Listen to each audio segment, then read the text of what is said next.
and gentlemen, esteemed guests, today we are presenting our topic, Unravelling the role of heat shock proteins in conferring thermotolerance to the plants.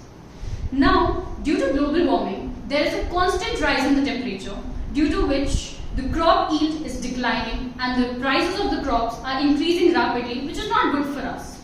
So, as a solution to it, biotech comes to the rescue, where we have a solution. We can introduce the gene into our crops so that our crop can also become heat resistant and can tolerate high temperature and can grow properly.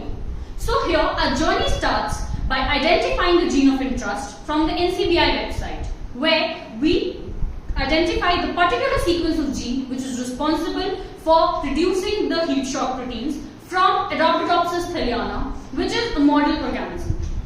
Now, after identifying our gene of interest, our first step is agrobacterium mediated transformation. Here we have a plasmid from a bacteria which is Agrobacterium tumefacium.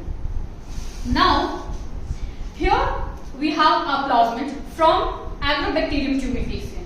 Now we cut a particular sequence from the plasmid with the help of a molecular scissor, which is restriction enzyme. After cutting our sequence from the molecule from the plasmid, we add our gene of interest to our plasmid, which comes and attached to our plasmid like this.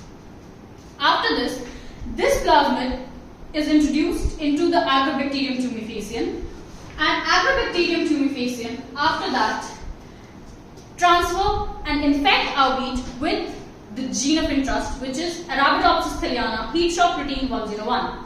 After our gene of interest is introduced into the wheat, after transcription and translation, the wheat start producing heat shock proteins which make it thermal resistant. Now, to confirm whether our heat shock protein is incorporated into the wheat, we perform RT-PCR, which is a molecular biotechnique.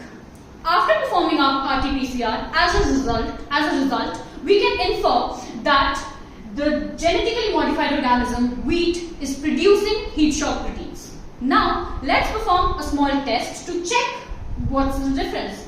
So here, the lamp indicates high temperature, and we have two samples of wheat, the one which is not modified and wild type, and the other one which we have genetically modified and have the heat shock protein genes.